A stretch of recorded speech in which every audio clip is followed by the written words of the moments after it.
Audio Jungle.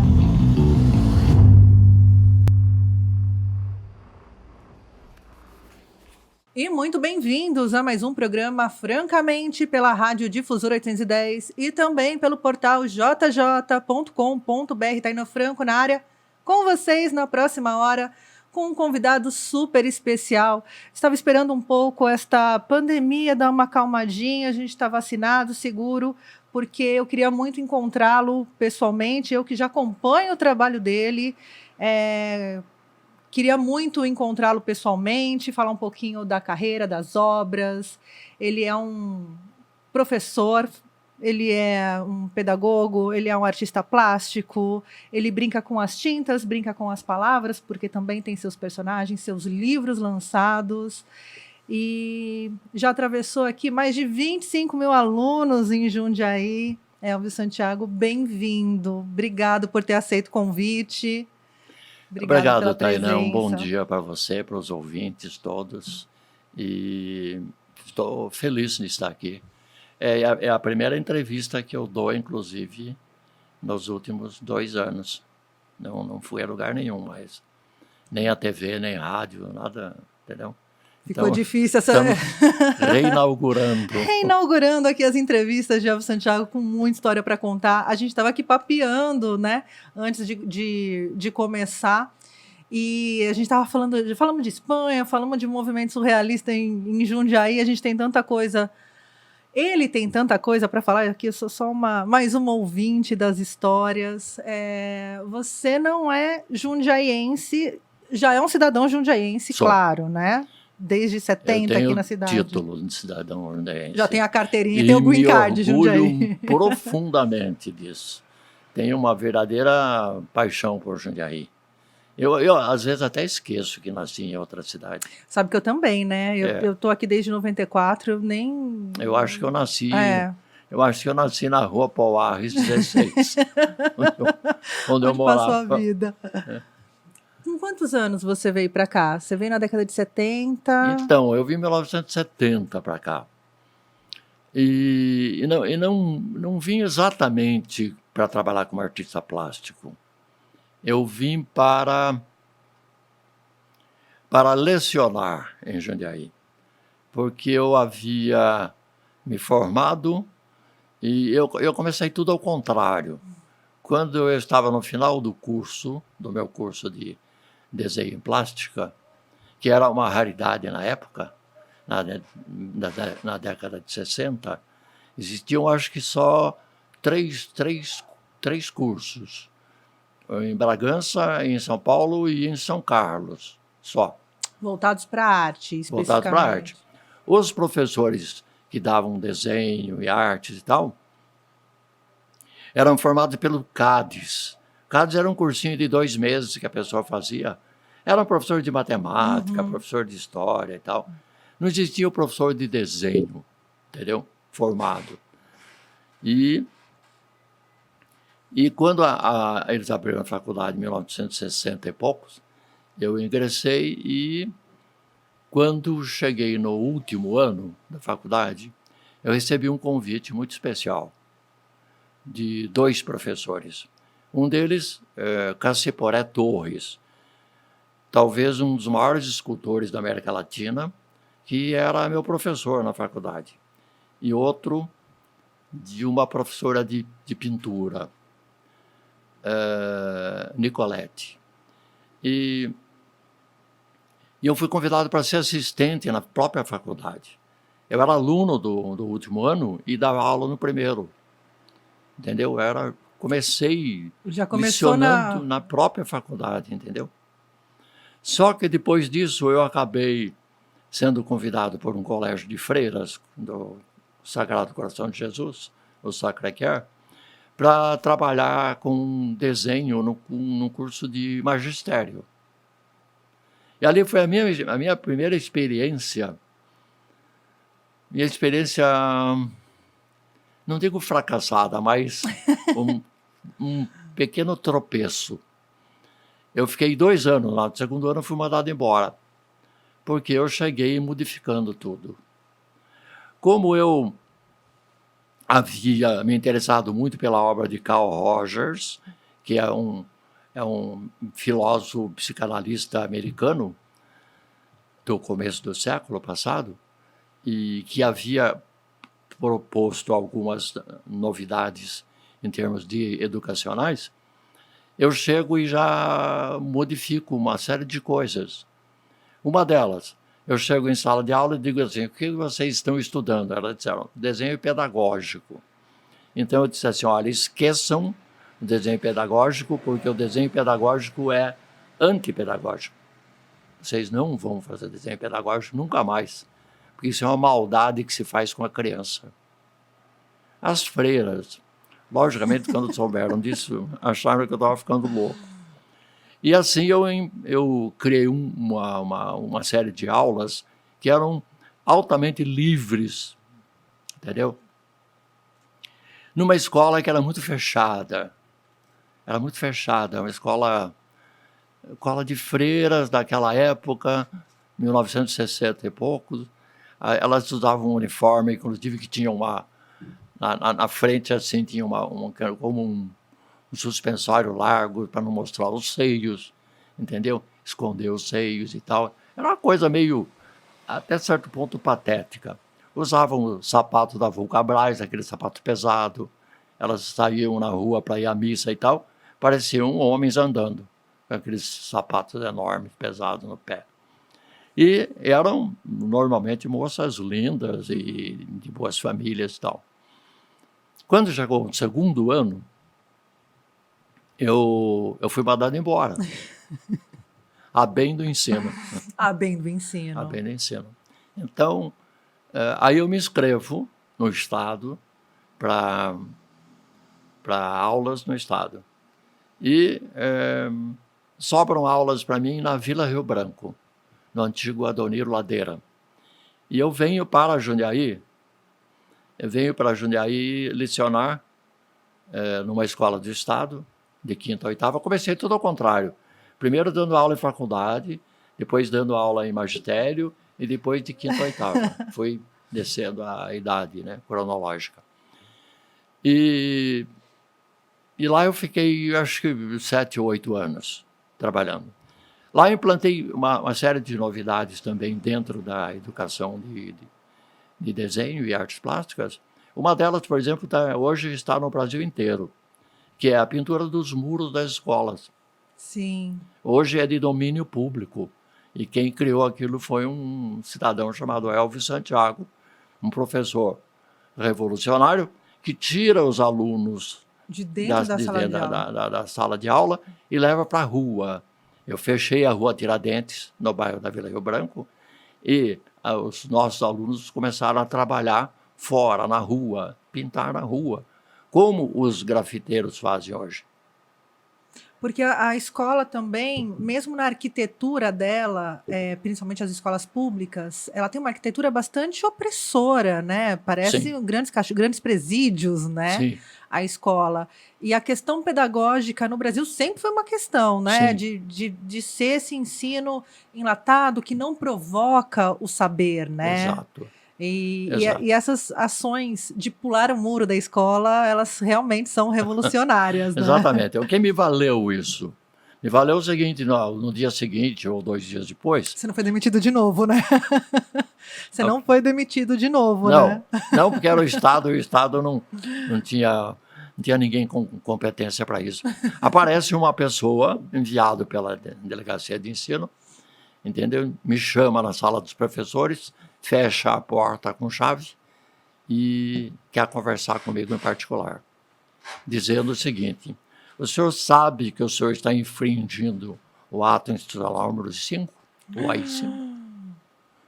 Ah, porque nós estamos ali também, só para colocar a galera que está nos ouvindo, nos vendo, num lugar, né, na história, a gente estava em plena ditadura militar. Exatamente, que era uma lei de 1968, entendeu? O AI-5. O AI-5. Então ela diz assim, se você insistir nesse trabalho, você poderá sofrer consequências muito graves. E consequência grave não é demissão naquela época, né? Não era. Eram os porões mesmo, né? Do DOI-CODE, né? Do DOI-CODE. E depois, mais tarde, quando eu estava no Jundiainópolis, na Vila Jundiainópolis, eu resolvi montar uma peça de Chico Buarque de Holanda, Os Saltimbancos, e percorrer as escolas. Bastante seguro também para a época, né? Então, acabei sendo chamado novamente por outra pessoa, disse, olha, essa peça foi proibida, o AI-5 não gosta disso aí, não sei o que lá, tal. Bom, o tempo passou e uns 10, 20 anos depois, eu precisei de um atestado de antecedentes criminais. Agora a gente ri, né? Aí peço na delegacia, na seccional, lá na avenida, e os meus colegas também pediram. Só que dos meus colegas, os atestados vieram assim em 48 horas. E o meu atestado não veio. Um mês depois eu estava preocupado, né? Aí fui até lá. E o delegado seccional era o Dr. Roberto, agora esqueci o sobrenome dele. Era um amigo, colecionador meu, comprava minhas obras e tal. E ele, sabendo que eu estava lá, me convidou para um café, fomos lá, tomamos um café e tal. Ele disse, o que você veio fazer numa delegacia? Eu falei, vim reclamar o meu atestado de antecedentes criminais. Porque... A famosa capivara. Exatamente. Aí o que aconteceu? Ele falou, mas como assim? Eu falei, não, aconteceu isso. Ele contou essa história, né? E ele disse assim, não, peraí, isso aí eu já resolvo já. Pegou o telefone e tal. Telefonou lá para São Paulo. Acho que pro DOI, pro COD, sei lá o que era. Oi, fulano, eu quero falar com o delegado e tal. Tá tudo bem e tal. Olha, o negócio é o seguinte, tem um pedido de atestado de um professor chamado Elvio Vale Santiago, e você pode liberar já isso aí, porque esse rapaz é de uma idoneidade a toda prova e tal. Tudo isso que está aí é bobagem, não é correto. Ele está tomando um café comigo aqui, é uma pessoa maravilhosa e tal. Plum, obrigado. Desligou.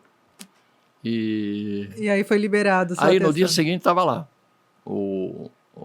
Então aconteceram coisas assim.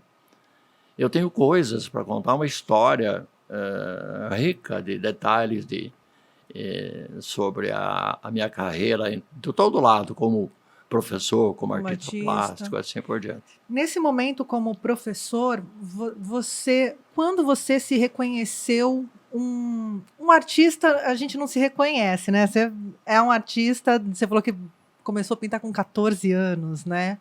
Mas quando isso virou uma profissão na sua vida, assim, quando você era professor, você continuava pintando em casa, já tinha um ateliê? Ela vira profissão já em 1970, 71. Paralelo à educação mesmo. Por um movimento que existia em Jundiaí chamado EJA, Encontro Jundiaense de Arte. Em Jundiaí sediava na Festa da Uva um encontro de arte nacional. Eu expus ao lado de Djanira, de Cavalcante, de grandes pintores do Nordeste que estavam aqui, entendeu? Hinos e todo o pessoal da época. E era uma verdadeira Bienal, como a de São Paulo, entendeu? A ponto que de Jundiaí se inscreveram 92 artistas e só 7 foram classificados. Uau. E eu estava no meio, eu era um dos 7. E na ocasião, tinha um jornal chamado Diário de Jundiaí, que por coincidência era do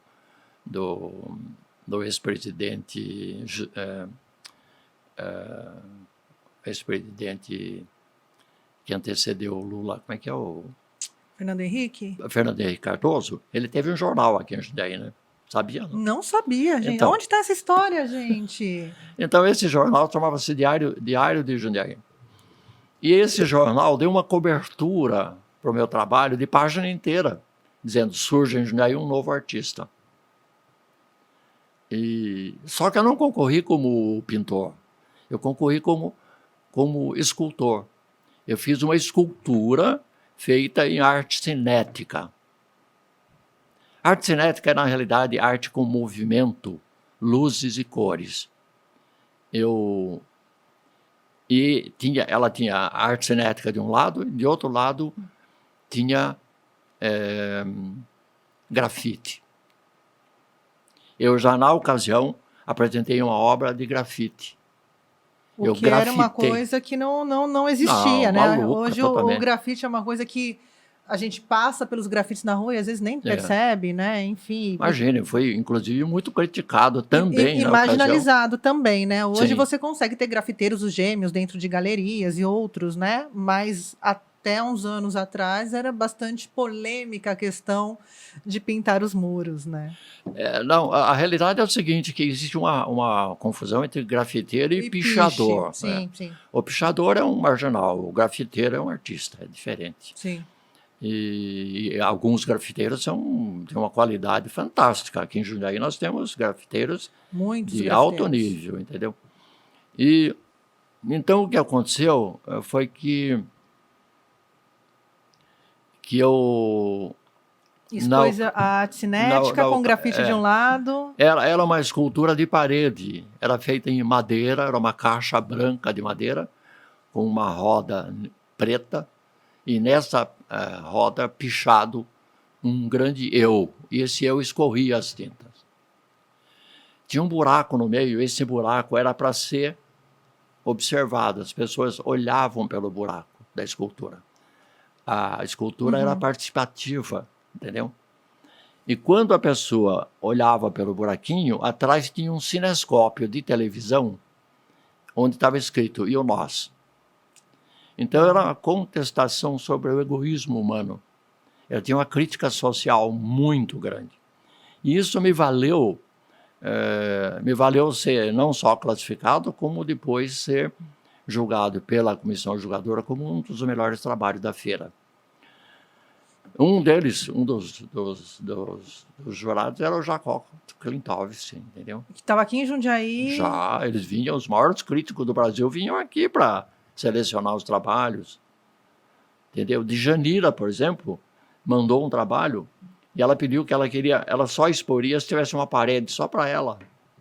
Então, fizeram uma parede lá só para Djanira, entendeu? Deixa eu te perguntar uma coisa. Hoje a gente tem a internet que a gente consegue buscar as referências, né? Hoje você consegue visitar o Louvre através do teu computador, ter acesso a grandes obras, né?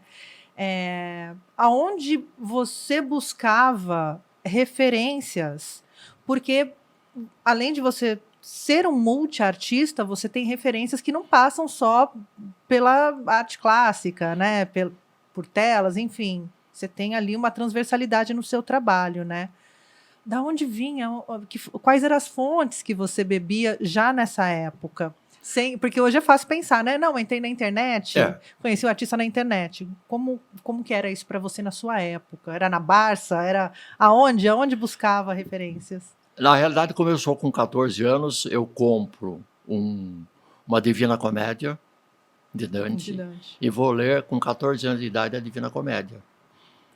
Todo mundo dizia que eu tinha enlouquecido. Então, um garoto... Muito jovem. Jovem, vai ler Divina Comédia, uma coisa... E a Divina Comédia é ilustrada pelo Gustave Doré. Gustave Doré, na realidade, é um dos maiores ilustradores de todos os tempos no mundo. E eu começo a fazer releituras de Gustave Doré com canetinha de nanquim. Tudo começa aí para eu me profissionalizar. Antes eu fazia desenhos assim como qualquer outra criança fazia. Dentro do estímulo também que tinha na escola, né? Era dentro daquele contexto. Exatamente. Então, o que acontece é que quando eu vim para cá, eu já estava desenvolvendo um trabalho, mas a minha postura era amadorística, entendeu? E eu começo a tentar expor nos grandes centros, sem um currículo. E isso é muito difícil. Muito. Ainda hoje. Então, o que acontece? Eu disse assim, bom, eu tenho uma estratégia. E a estratégia foi o seguinte, eu vou para a Europa. E aí eu comecei a viajar para a Europa. E eu viajei, conheci e expus em toda a Europa, menos a Inglaterra. Algum motivo especial? Não, nada. Eu gostaria até de ter exposto na Inglaterra, mas nunca apareceu um convite. Ô, Rainha Elizabeth! Então, e aí, de repente, eu começo a formar até um público em alguns lugares. Sim. Por exemplo, na Espanha, eu tenho público, consumidor, colecionadores de Álvaro Santiago, entendeu? Principalmente porque eu sou filho de espanhóis também, Sim. né? E na Espanha, por exemplo, na cidade de Vigo, que é de onde veio a minha família, eu sou super conhecido. Então eu passo na rua, o pessoal me conhece e tal, né? Como aqui no Brasil. Então, aqui. E então eu comecei a percorrer toda a Europa. Isso logo depois dessa exposição que teve aqui em Jundiaí, logo depois desse primeiro... Logo depois, porque eu encontrei uma série de barreiras. Aqui. Encontrei uma série de barreiras. Infelizmente, na época, eu tive alguns contratempos de pessoas que não me aceitavam como um novo artista em Jundiaí. Essa é uma outra história para ser contada, precisa de um livro para contar isso aí. Mas aos poucos eu fui superando. Aí então o que eu resolvi fazer? Eu vou começar ao contrário. Ao invés de expor aqui por perto, eu vou expor na Europa. E que já havia um mercado também, porque a Europa ela sempre foi mais proeminente, receptiva nas questões da arte, né? No Brasil sempre foi uma guerrilha. Sim. E nas artes visuais, nas artes plásticas, também era um lugar muito elitista, né? Era um lugar que ainda a gente não consegue alcançar, né? Porque as galerias são para poucos, né? Adquirir uma obra de arte, e eu acho que tem o valor, mas ela ainda é até para você visitar uma obra de arte. Hoje a gente tem alguns centros culturais que nos permitem, né? Uma Bienal, que torna muito acessível, mas às vezes o lugar é gratuito para você entrar, ou baixo custo, mas você não tem transporte que te leve até lá, é num lugar, né, mais longe, enfim. As questões das artes ainda precisam de muita conversa, né, para que seja acessível mesmo, né, e se crie outros espaços, né. Não há dúvida. Artistas. É exatamente isso que você falou. Então eu começo pela Espanha, que era o meu país de origem, da minha família, e os convites começam a surgir, entendeu? Por exemplo, eu fiz uma exposição em Vigo, e fui levar um convite, por exemplo, para o consulado brasileiro em Vigo.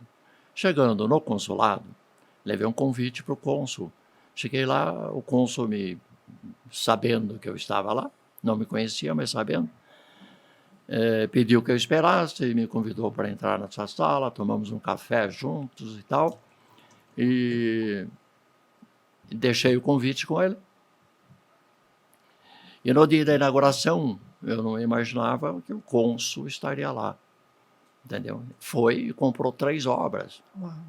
Quantas obras você levou e agora, exposições? Agora não me lembro mais, acho que umas 20 ou 30 obras por aí.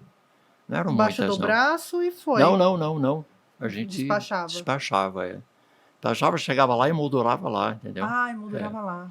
De uma segunda vez que eu expus em Vigo, eu já havia percorrido, inclusive, o sul da Espanha. E no sul da Espanha, uma das coisas que eu sonhava conhecer era o Alhambra, em Granada. E eu fotografei todo o Alhambra. Quando eu volto ao Brasil, eu faço uma série de obras baseadas no Alhambra. Tudo tinta a óleo? Tudo óleo, eu não fazia gravura ainda. Aí quando eu volto para lá, eu resolvo fazer uma exposição chamada Alhambra Brasil.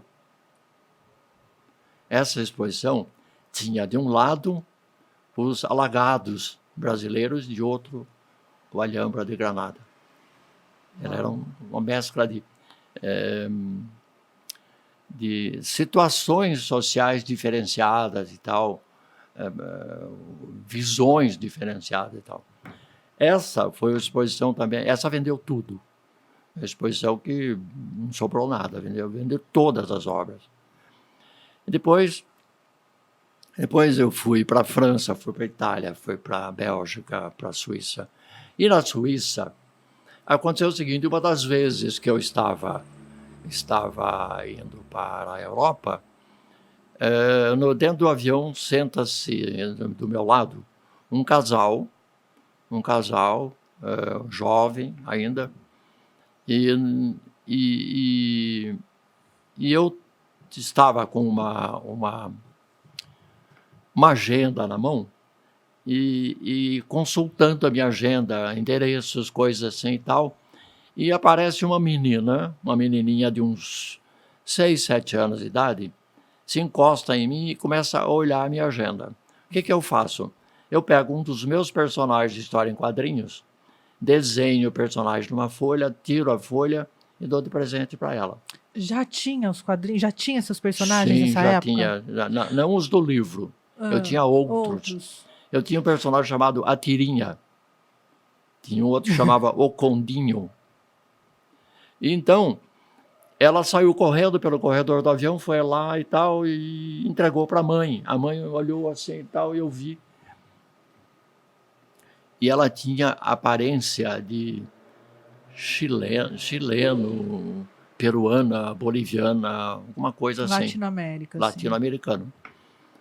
Aí ela volta correndo e me diz assim, hágame outro, por favor. Faça outro para mim. E eu fiz outro desenhinho. E ela foi até esgotar todos os desenhos, ela ficava brincando dentro do avião. E o camarada do lado, olhando. Chegou uma hora, ele falou assim, mas o que você faz? Eu falei assim, eu sou artista plástico brasileiro e tal. E você? Eu falei, ele falou, eu moro na Suíça e fui visitar um amigo no Brasil. Um prazer imenso conhecê-lo e tal. Quando for à Suíça, me visite. Tá bom? Tá bom. Deu o endereço dele, eu dei o meu endereço para ele. Quando eu volto da exposição na Europa, o que eu encontro? Eu encontro uma carta dele, entendeu? Com um mapa de onde ele estava, me convidando para visitá-lo. Da outra vez que eu fui, o que eu fiz? Eu estava em Paris. Aproveitou? Aí aproveitei, tomei um TGV que eu nunca tinha andado, o trem-bala. O trem. Fui até Milão. E de Milão eu fui até Bellinzona, que é a cidade em que ele mora. E visitei o casal. Ele chama-se Daniele, o apelido dele é Jeff. E ela Cristina. E fiquei lá um finalzinho de semana, eu fui embora e voltei e fui não sei para onde. Bom, aí o que aconteceu? No fim ele acabou virando meu marchand. Ele começou a vender obras minhas. Ele era envolvido com arte ou não? Nada, tinha uma outra profissão? nada. Ele era um TI. Como é que chama? TI, como é que é? Técnico de informação? De informática. Assim, naquela época, aqueles computador enorme. Enormes, com aquelas rodas girando, aquelas coisas todas. Ele era um especialista naquela área. Ele era formado em matemática.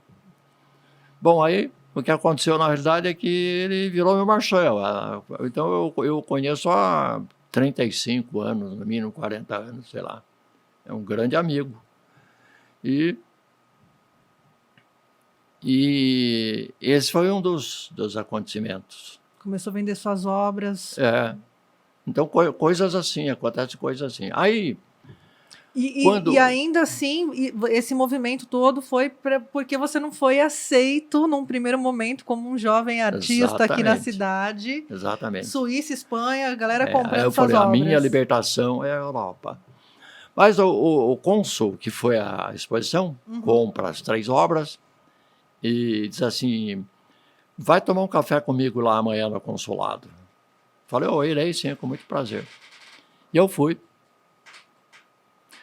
E chegamos lá e tal, tomamos um café, batemos um papo. Ele disse, eu queria convidar você para fazer uma exposição em Barcelona. Porque, na realidade, eu sou cônsul lá em Barcelona. Eu estou aqui Ele não era. substituindo o outro. Tá. E a minha casa está à sua disposição, eu moro sozinho. E no ano seguinte eu fui fazer uma exposição no consulado brasileiro Em em Barcelona. Barcelona, entendeu? E tudo com patrocínio do consulado e tal, entendeu? Então, aí a coisa começa a se expandir. Aí você vai para um lugar, vai para outro e tal. E aí você vendia as suas obras. E como era pensar em coleções, assim, para essa exposição? Isso voltava para o Brasil, entrava no ateliê e você já pensava uma outra exposição, já tinha um tema? Como que funcionava o seu processo criativo? Porque, né, muitas horas de avião, já tinha uns personagens ali acontecendo na sua vida, mas tá, você vai expor em Barcelona. E a cabeça, como fica? E a parte criativa? O que eu Não, levo? nesses momentos a gente não está muito preocupado com isso. Mas acontece que quando eu expus outras vezes em Vigo, por exemplo, o que eu fiz na realidade? Eu trabalhei lá. Então, o que aconteceu? Eu faço aquarela também, né? Sim. Faço aquarela, era a única coisa que eu podia fazer lá. Então, eu comecei a fazer aquarela sobre a cidade de Vigo. Como eu faço de Jundiaí, eu fiz de Vigo, entendeu? E tinha uma empresa, uma casa de decoração, que comprava todas as minhas aquarelas. Tudo que eu fizesse, ele comprava. Então, o tempo que eu fiquei lá, uma das vezes fiquei acho que 20 dias, fiquei praticamente 15 dias trabalhando para eles, entendeu? Então, eu trabalhei fora. E levava também, às vezes, obras menores e vendia por fora, entendeu? Então, era todo um trabalho mais complexo, cheio de detalhes, assim, entendeu? Não era só lá expor e acabou, não. Tinha mais coisas. Tinha mais coisas. É.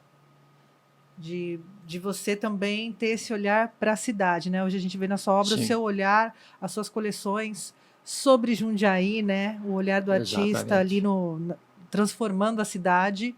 E você fez isso em outras cidades também, fora do Brasil, né? Aliás, eu comecei com Vigo, né? Fazendo. Começou com... Foi a primeira? A primeira foi Vigo. Só que depois antes de começar a fazer isso de Jundiaí, eu fiz da minha cidade, mas não gostei, não. Não? Não. Que é Bragança. Não, porque eu sou mais jundiaense. Depois, quando eu fiz Jundiaí, foi um estouro, né? Entendeu? Então, sim. Porque a minha mulher, inclusive, falou, pô, você está fazendo gravura de Bragança, por que você não faz de Jundiaí? Jundiaí tem tanta coisa interessante para ser feita. Eu falei, é verdade, você tem razão. E uma das grandes questões que acontecem até hoje, a gente sempre brinca, né? O santo de casa não faz milagre, né? E... Não faz. A dificuldade de você ser reconhecido na sua própria cidade, né? Você foi reconhecido na cidade, né, dos seus pais, lá na Espanha. Hoje, reconhecido em Jundiaí. A gente põe as questões geográficas porque onde a gente está, mas como eu disse no início do papo, você é um artista que já transcendeu essas geografias, né? Não, hoje já não. Não é um artista de Jundiaí, é um artista que está em Jundiaí, mas as obras estão pelo mundo, né? Exato. E Bragança Paulista... Tá em 21 países. 21 países. Nossa, é muita coisa. Você tem ideia quantas obras você pintou até hoje? Eu pintei de 12 a 13 mil obras, óleos. Entre óleos. Gravuras, 40 a 50 mil gravuras. Porque eu trabalhei muitos anos numa gráfica em São Paulo chamada Imagos. A Imagos era na Francisco Leitão, no Itaim Bibi.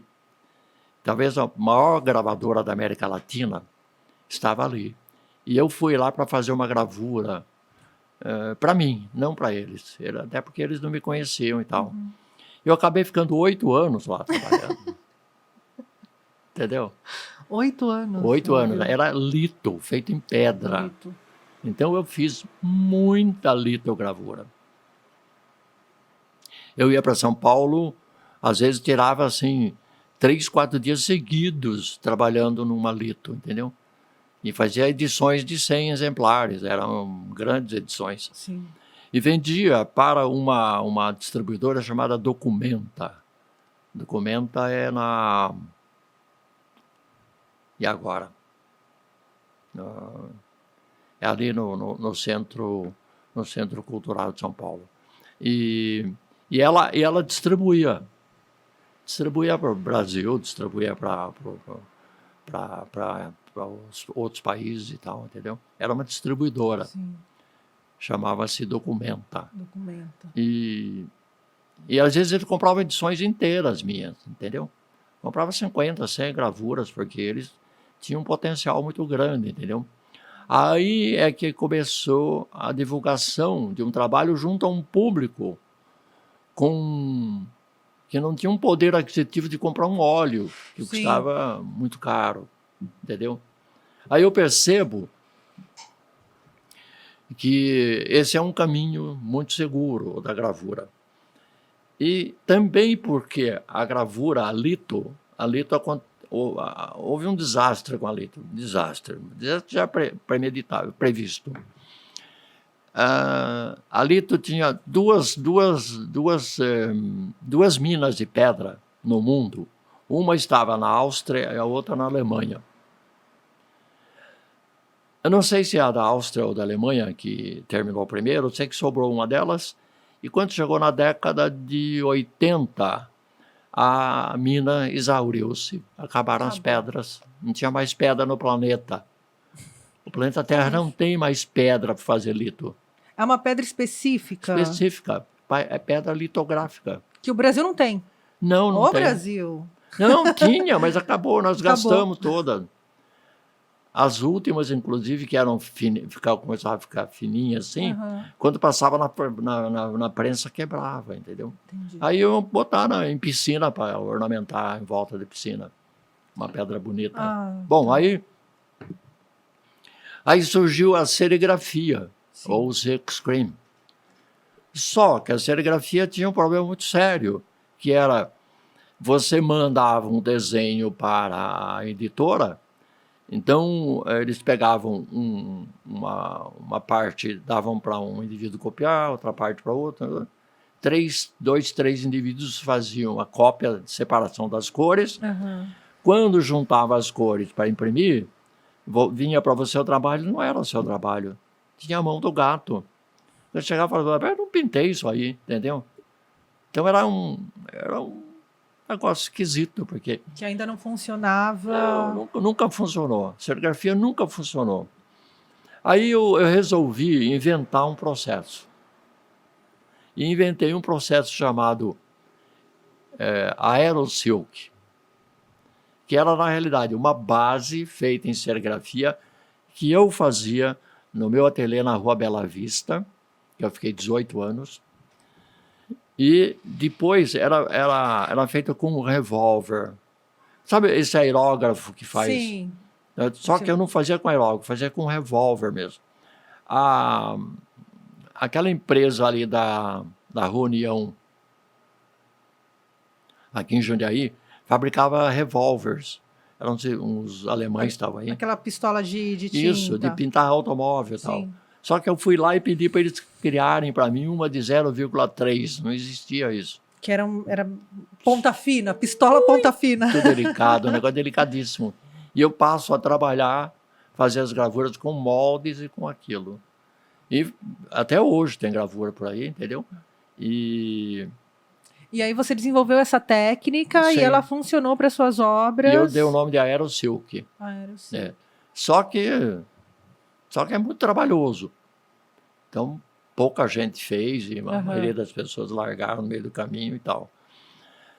Aí, há 6, 7 anos atrás, surge uma nova tecnologia chamada Fine Art ou Giclée. Giclée. Então, a princípio, as galerias não aceitavam o Giclée, achavam que era muito industrializado, que não sei o que e tal. É essa técnica. Essa técnica. Como é que ela funciona? Ela funciona da seguinte forma. É uma máquina que projeta sobre o papel 100% algodão, tem que ser papel 100% algodão. Eu importo da Itália esse papel. Eu importo da Itália e da França. Esse é da Itália, que você está segurando. Então, essa máquina joga contra o papel pigmentos sólidos numa quantidade de 16 milhões de cores por metro quadrado. Então, a reprodução do desenho é perfeita, é 99,99%. Por isso que às vezes as pessoas reclamam porque parece cópia, mas não é. Não é. Não é, é um trabalho feito com uma tecnologia super moderna. Agora já a coisa está, entendeu? Tá todo mundo pegando, o pessoal pegando, já... tem gente que adora isso aí, porque isso aqui tem durabilidade de 200 anos, as outras não têm. Isso aqui dura 200 anos. E agora virou uma peça colecionável também, Sim. né? Mas por quê? Porque, na realidade, o custo baixou, entendeu? E você conseguiu atingir um público que antes não podia comprar. Sim. Porque uma gravura normalmente feita com lito, você tinha que vender a 300, 400 reais. E uma gravura assim custa 100 e poucos reais. Na época custava 99 reais. Sim. Mas por que custa isso? Porque tudo é barato? Não, porque eu fui atrás e resolvi baixar custos, entendeu? Porque eu acho que não é porque você é artista que você tem que cobrar tudo aquilo que dá na sua cabeça. Não é assim, sim, entendeu? Existe um público ávido por comprar e não quer, às vezes, pagar absurdos. Ele gosta da sua obra, mas ele não tem dinheiro para... Que é um pedacinho de você na casa dele, como eu fiz, né? Você colocou suas obras lá, eu falei, não, quero essa, exatamente, e aí é uma coisa possível, né? Que eu consegui pagar. Se não fosse isso, eu não estaria aqui também. Veja bem a oportunidade que ela me deu. Aí, o que acontece na realidade é que eu pedi orçamento. Primeiro fui estudar. Fui estudar na internet como é que era o processo. Estudar a técnica em si. Exatamente. E envolvia, inclusive, computação. Conhecimento de computação, programas e tal, né? E eu tenho um cidadão que chama Roberto Merig, que trabalha comigo, que é um especialista nessa área. Então ele veio lá e eu disse para ele, você ficou louco, imagina. Não, nós vamos estudar, você vai estudar e nós vamos fazer e tal. E começamos a fazer. Na ocasião, eu falei com a Tata é minha mulher. Falei, Tata, eu vou produzir gravuras em fine art. Ela falou, Elfio, gravura tá fora de moda, ninguém faz mais.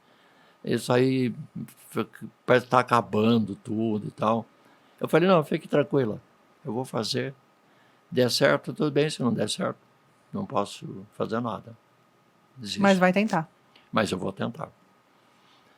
E, logicamente, com o tempo, a gente foi evoluindo em termos de conhecimento de material, de técnica, de o que nós chamamos de prova de estado e prova de cor. Porque você não faz uma gravura por fazer. Você não imprime como um xerox, não é um xerox. É uma impressão artística. Sim. Bom, aí eu pedi orçamento para São Paulo.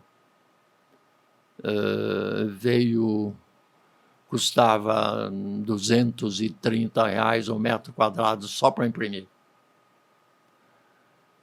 Aí eu pedi um orçamento para o Rio de Janeiro, 230, 240. Pedi um orçamento para Lisboa. E pedi um orçamento para Pequim, na China. E os preços eram mais ou menos o mesmo. Teria que vender a quanto uma gravura dessa? Teria que vender a R$300 uma gravura dessa. Até que eu descubro um indivíduo que pode me fazer um custo bem razoável. E eu começo a fazer. E consigo baixar o preço, naquela ocasião, a R$89 uma gravura. Então foi um estouro, assim, né? Uma gravura do Elvis Santiago, assinada por ele. Sim. Por R$89 é muito barato. É barato. É barato. Barato realmente. Mas eu não quero explorar as pessoas. Eu quero divulgar o meu trabalho. Eu quero que as pessoas tenham o meu trabalho. Eu quero que milhares, milhões de pessoas tenham o meu trabalho. Essa é a minha finalidade. Porque daí ela se torna mais acessível até do que essas obras que são impressas e vendem em loja de decoração. Como diz, o impresso feito na gráfica, entendeu? Porque isso aqui é limitado. E é muito mais legal você ter a obra de um artista, uma É lógico. assinatura, né? É lógico Do que que uma coisa que é pasteurizada mesmo, industrializada. você me dá um pôster para eu assinar, não vale como obra de Sim, arte. sim. Pode valer um pouquinho a minha assinatura, mas não é R$10, sei lá. Mais uma gravura, Uma gravura. feita pelo artista, assinada por ele, numerada, datada. É outra É história, outra história. não é? Porque tem um controle, inclusive, na gravura, um controle de tiragem. Sim. Por tem exemplo, aqui, ó, essa no aqui, pé. olha, você pode ver que ela... Quantas tem essa aí? Ó, essa aqui são 30 e essa aqui é 28 de 30. Exatamente, Bem é. aqui embaixo, dá pra ver aí, Rafa? Então são 30, São tiragens limitadas. super limitadas. De 30, 25 é tiragem rara, entendeu? Então, veja, 25 pessoas no mundo terão. Terão É aquela muito obra. pouco. Sim, É pouco. sim. A tiragem é mínima. É raríssima. E é isso que traz valor para a obra, né? Exatamente. Porque normalmente os artistas faziam um litro e tiravam 100, 200, 500 cópias, 1000 cópias. E aí ela perde ela já começa a entrar em escala industrial, né? Já entra em escala industrial, entendeu? E aí eu começo a fazer a fine art, entendo, e dá certo, entendeu? Hoje eu estou com mais de 100 desenhos. E lançando as coleções, né? Lançando coleções. Lançou uma agora. 2022 tem coleção nova já. Lancei. Não, eu lancei. Dezembro? É, Eu não lembro quando eu vi no lancei seu duas Face. já, em 2022. Lancei agora esses dias uma Então foi de essa que eu vi. 8 desenhos diferentes, chamados A Ponte e a Cidade. A Ponte e a Cidade. Acho que foi essa Então, última eu estou eternizando Jundiaí na minha obra, entendeu? Essa é a finalidade, Essa realmente. é a finalidade. E se eternizando também em Jundiaí, se eternizando também na casa das pessoas, Exatamente. né? Porque é um pedaço de você, é um pedaço da cidade, é um pedaço da história também, Exatamente, né? E cabe a gente que está aqui, né, do outro lado apreciando, deixar que isso nos atravesse também, né? Que Exatamente, muda nosso olhar para a É. cidade. Depois de você ter contato com obra, você passar pela Ponte Torta já não é mais a mesma coisa. Não é só um cenário urbano, ela faz parte de um contexto do imaginário artístico, né? Não há dúvida. E outra coisa também, a minha obra tem um toque surrealista nela, né? Sim. Quer dizer, Você falou que tinha uma escola surrealista aqui, onde quero que você fale sobre isso. Exatamente. De repente, se você observar bem aqui, olha, por exemplo, né? Isto aqui não existe normalmente, Sim. né? A Serra do Japi, ela não é assim. Sim. Eu crio uma Serra do Japi. Os pássaros que ficam lá perto da ponte, não são esses pássaros, são outros. São pássaros que eu criei. O peixe, o jundiá, será que ele era assim mesmo? Eu não sei também. Será que a vila inicial era assim? A metrópole é parecida, mas a vila inicial não sei. Entendeu? Mas se você está apresentando essa Jundiaí, é essa Jundiaí que eu quero acreditar. Essa é exatamente uma Jundiaí de um artista surrealista, de uma visão surrealista. Entendeu? É isso aí. Me conta um pouquinho sobre essa escola. A gente estava falando aqui, você falou que tinha uma escola surrealista em Jundiaí. Sim. Me conta um pouquinho, viu? Deu para ver? É porque normalmente as pessoas não tomam conhecimento. Não é que não tomam conhecimento. Não percebem. Sim. Não tem essa... É porque a gente também não tem curiosidade. História da arte, por exemplo, na escola, né? Porque você ensinar a história da arte não é só sobre apreciar, né? Uma obra artística, mas é para você entender o contexto, inclusive político, né? O contexto histórico da sua região, do seu estado, do seu país, inclusive. E vou além ainda, que talvez você também não saiba, desenvolver o lado direito do cérebro. Que é o criativo. Exatamente. A arte desenvolve o lado direito do cérebro. Por isso que, normalmente, os artistas são menos bélicos do que os outros, do que os matemáticos. Do que os matemáticos. Exatamente, porque o lado direito é muito envolvido no processo civilizatório.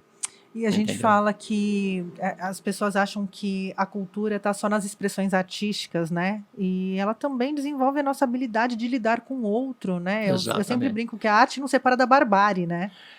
E baseado nisso, eu falo o seguinte: se não fosse a arte do homem, o homem estaria na caverna ainda batendo duas pedrinhas para fazer fogo. Sim, A arte é que desenvolveu a capacidade de raciocínio lógico do homem, e estético, sim. entendeu? Porque desenvolveu o lado direito do cérebro, que não era desenvolvido, E a entendeu? arte, como expressão humana, já está aí, É, né?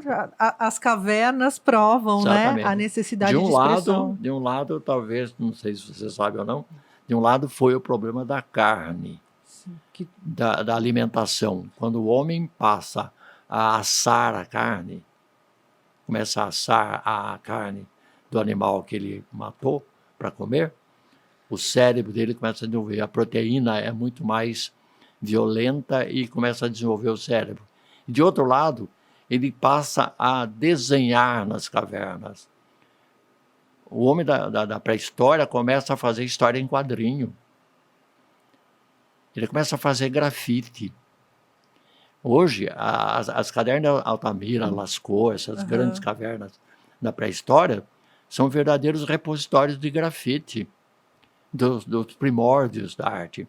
Mas não é grafite sem qualidade, é grafite de alta De qualidade. alta qualidade. Eu estive em algumas dessas cavernas, entendeu? É uma coisa fantástica. Inclusive no Brasil acharam, né, Sim, as pinturas rupestres, e aí ela virou até coleção de cerâmica. Acho que a cidade onde tem essas pinturas hoje se movimenta, né, economicamente através das cerâmicas que reproduzem os desenhos que foram encontrados. Eu esqueci exatamente. como chama. Você lembra, Rafa, como chama? Não, né? Não é Capivari, não é Capivari, não lembro mais como chama. Mas eu tenho algumas peças em casa que reproduzem, né, essa arte da parede, e as pinturas de parede mais conhecidas possivelmente são a do Egito, que todo mundo já teve contato, né? O Então, Egito já é um período né? de arte hiper evoluído. Sim. A arte do Egito é um negócio fabuloso. Não é arte, é uma arte de um valor extraordinário, entendeu? Apesar de eles trabalharem com poucas cores, né? Eles não conheciam todas as cores, né? Sim. Sabia, né? Não É sabia. uma série de cores que, Porque me parece tão colorido, né, quando a gente mas vê não as é. reproduções e tal. Eles não conheciam. Eles não conheciam o azul, por exemplo. Não? Não. Olha, você falando, agora eu estou pensando aqui se eu já vi alguma pintura com azul e na minha memória criada, Você né? viu preto com preto. Preto com preto. E como é que surge, na realidade, a pintura na caverna? Você sabe por que ela surge? Me Porque conte. o homem está assando O animal. o animal que ele acabou de matar, não é? Assou, comeram, se saciaram, a família toda e tal. Aí sobra o resto da fogueira em que eles assaram. E o que acontece? O animal deixa pingar a gordura naquela cinza. E aquela cinza, quando ele vai retirar, ela vira uma pasta. Ela vira uma pasta. E com essa pasta, ele começa a pintar as paredes das cavernas.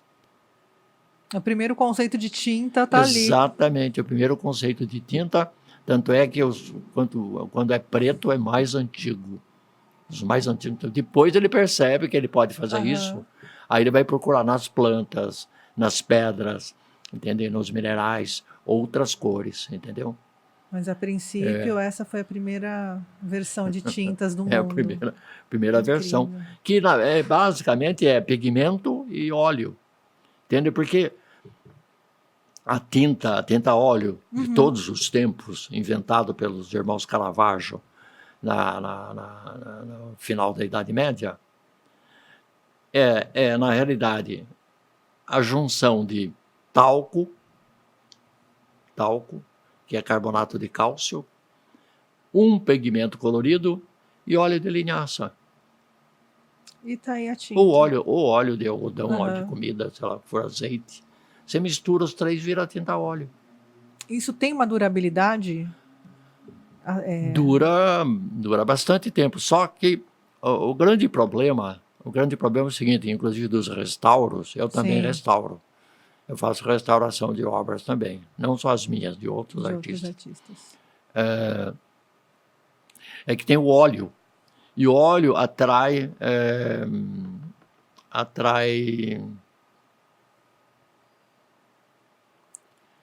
esse micro-organismo, quem chama? Bactéria não. Não é bactéria, Atrai bichinhos. que dá no papel assim e tal. Traça. Hã? Não. Fungo. Eu ia falar traça. Dá no papel. Então, esses fungos se alimentam do óleo. Então, Por isso que dá fungo no papel. Nesse aqui não dá fungo, porque essa tinta não tem óleo. Uhum. Entendeu? Então, o óleo, eles comem o óleo por trás da tela. E vai clareando a tela, vai tirando o óleo. Vai perdendo a tinta. Vai perdendo. Aí você precisa restaurar. E você faz restauração também, que é uma grande responsabilidade. Uma coisa é você pintar uma obra e ter todo o autoral, e outra coisa é você pegar uma obra de um artista e recuperar. Por exemplo, tem um exemplo... porque tem um exemplo ruim que aconteceu lá na Espanha, inclusive, da senhorinha que foi restaurar um Jesus na igreja, e aí virou uma... Hoje é atração turística, uma aberração.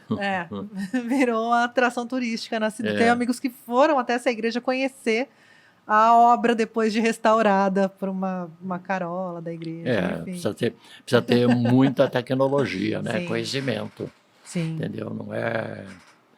Não é uma coisa tão simples assim, não. Não é pintar por cima, né? Não é pintar por cima, não. É ao contrário até.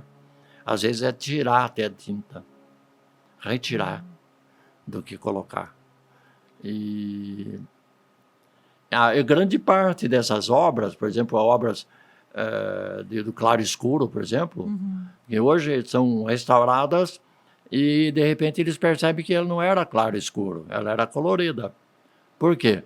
Porque nas igrejas eles colocavam aquelas velas no altar e a fumaça da vela queimava as telas que estavam no altar. E aí escurecia. Escurecia. Então eles chamavam chiaro escuro. Chiaro. Como é que era? Chiaro. Qualquer coisa, sei lá. Tem obras também que durante restauração encontraram uma outra obra por baixo. Sim. Porque reaproveitavam telas também, né? Eu fui fazer uma exposição em Bolonha, aliás, fui com o Sarro. Adélio Sarro, grande Adélio eu Sarro. E o Sarro fomos fazer uma exposição num castelo, um castelo medieval chamado Castelo di Renzo, em Bolonha. E foi a convite de um restaurador chamado Duílio Galli, aqui do Brasil, que é um grande pintor e restaurador, que mora em Bolonha hoje. Casou-se lá em Bolonha e tal. E ele tem um instituto de restauro, um brasileiro que tem um instituto de restauro em Bolonha. Em Bolonha, quer dizer, tem que ser muito bom, cara, Sim. né? E ele dá aula também na Universidade de Bolonha. Então, fomos várias vezes, inclusive, no ateliê de restauro dele, né? Porque, inclusive, tem ele mais 2, 3 pessoas. E a grande atração do restauro era o seguinte: as pessoas traziam obras para ele do período do Renascimento, anterior até, e mandavam limpar a tela para ver se tinha outra atrás. Porque quando tem outra atrás, dobra o valor da tela. A primeira vale mais. Exatamente. Mas é um risco também, né? Às vezes você pede uma obra de arte, atrás tem teste de tinta, né? Não tem nada. Imagina? Não, mas não retira a tinta. Não retira? Não, porque é o seguinte, sabe o que acontecia? Porque hoje em dia tem uns scanners, né? Que você consegue avaliar. Hoje dá para saber. Mas naquela época, na década de 80, não tinha isso aí. E como que a gente sabe que tem uma outra obra limpando? Limpava, quando eu percebia, via que tinha outro desenho embaixo. Porque na realidade é o seguinte, tem um fundo a tela, né? Aí a pessoa pinta a óleo. Pintou tudo a óleo. Certo? Não gostou da tela. Não gostou da tela. O que ele faz?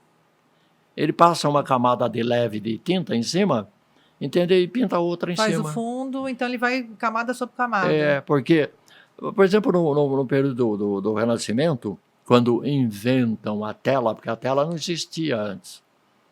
Na Idade Média, às vezes pintavam sobre retábulos, sobre tábuas. Tábuas. Eram tábuas que eram juntadas e pintavam em cima dessas tábuas. Aí, os irmãos Caravaggio que inventam. Eles inventam a tela, o bastidor, para esticar. E então o que acontece na realidade é que eles têm que criar um novo sistema para isso, entendeu? Criar um novo sistema, tem que reformular tudo. Tiveram que reformular tudo. Eu fui numa exposição do Caravaggio no MASP, eu acho, em 2012, talvez, por aí. Teve uma exposição lindíssima no MASP. Mas tudo muito escuro, sombrio, né? Tem essa característica. Agora, um outro aspecto que eu não conversei com você ainda é sobre o aspecto das obras de museus, por exemplo, né? É muito comum nos museus da Europa você encontrar alguém pintando um Eu Greco, por exemplo, né? Tem uma tela aqui, está pintando, copiando o Eu Greco. Copiando um Eu Greco para o museu de Lohan, por exemplo. Fazendo uma réplica. Réplica. Cópia. Fazendo uma cópia. Como que isso é? Você falou dentro do museu, tal, aparentemente é aceito, né? Mas como isso é visto pelos artistas, assim, essa reprodução de obra? Porque, assim, de um lado torna acessível, mas é o artista ainda, né? Você está vendo uma obra daquela pessoa ainda? Reproduzir um Picasso, você está vendo um Picasso? Você não tá vendo um Picasso. Na realidade, são artistas talentosos. Sim. Que fazem isso. E eles vivem de fazer isso, reprodução. Eles se dedicam e se profissionalizam nessa área. Então, o que acontece? O museu, vamos dizer, o Museu de São Paulo tem um original sei lá, de quem, não faço ideia. Do Pedro Américo, por exemplo. Então, o Museu de Lisboa quer uma réplica para botar lá no Museu de Lisboa, sobre o grito da independência. Então, o que acontece? Eles contratam esse artista, que normalmente é ligado ao museu, ele é cadastrado, e, logicamente, tem um preço e tudo mais, e passam em cartório um contrato de seguinte forma: o museu daqui cedendo uma cópia para o Museu de Lisboa. Entendi. Entendeu? E esse artista daqui é mandado para Lisboa e vai fazer uma cópia, faz a cópia aqui, só que não pode ser na mesma dimensão, tem que ser menor ou maior. Para depois não dar uma confusãozinha na hora de vender uma obra, né? E o museu de lá compra essa obra do museu de cá. Então tem uma parte para o artista e uma parte para o museu daqui. O museu daqui recebe. Por permitir que seja feita uma cópia. Aí eu estava no Museu do Prado, em Madrid, uma vez, e vi uma pintora japonesa pintando um Eu Greco, cujo nome é Domenicos Theotokopoulos, um artista grego radicado na Espanha e que cria uma nova escola na Espanha.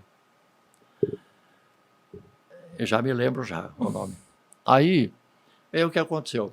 Eu chego perto, está todo cercado o lugar, ela está ali copiando e tal, tudo cercado com fitas e tal, para ninguém se aproximar.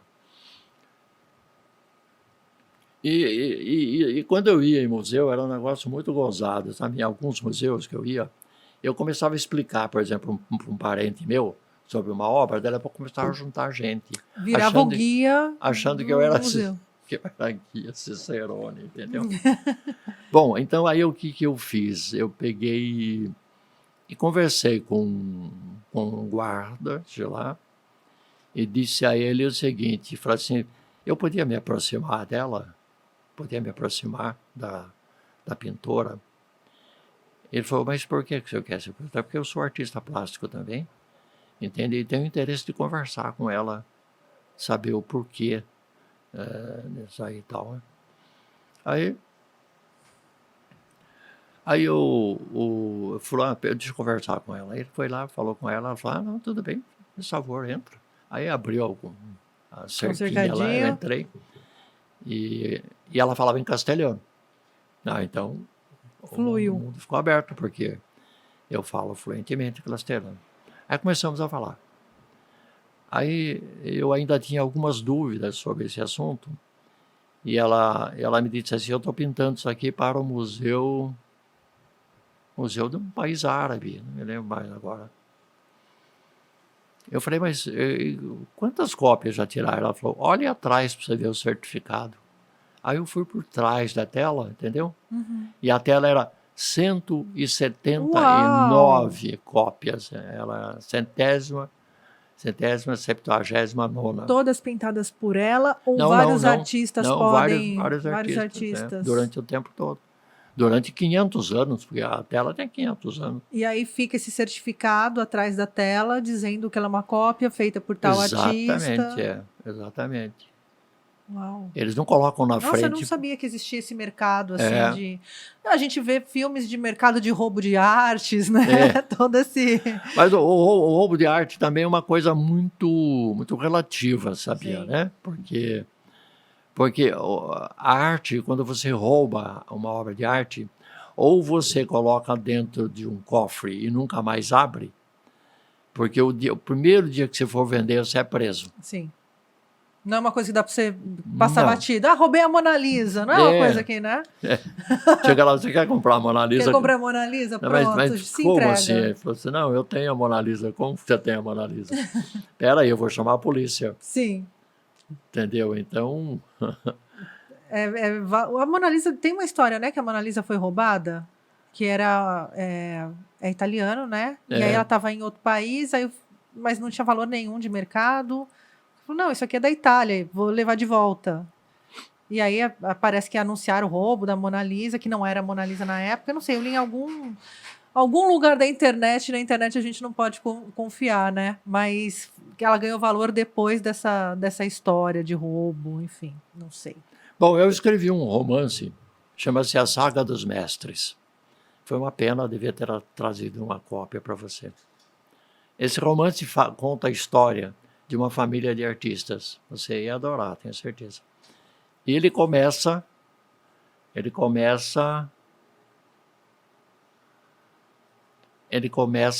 no Maxi Shopping. Uau! Nos dias atuais. E volta no tempo, passando pela Itália e para a Espanha, e termina no século XVI. Você gosta de andar de trás para frente, né? Faculdade, também. Ginásio. E na história também começa no presente e vai até o século... Começa no Maxi Shopping e termina no século XVI. É a história de um indivíduo que é uma história de uma saga de uma família de artistas, entendeu? E é bem interessante. Quero ler. Bem interessante. Quantos livros você já lançou? Vamos entrar na sua vertente literária. Quantos livros você tem lançado? Eu lancei, na realidade, 16, mas um deles não está à venda e nunca mais estará à venda. Que triste isso.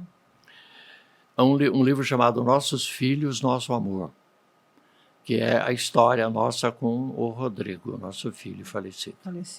Então eu conto, eu e a Tata também tem alguns trechos em que ela fala. Nós falamos sobre a nossa vida com ele e com coisas que aconteceram com a partida dele.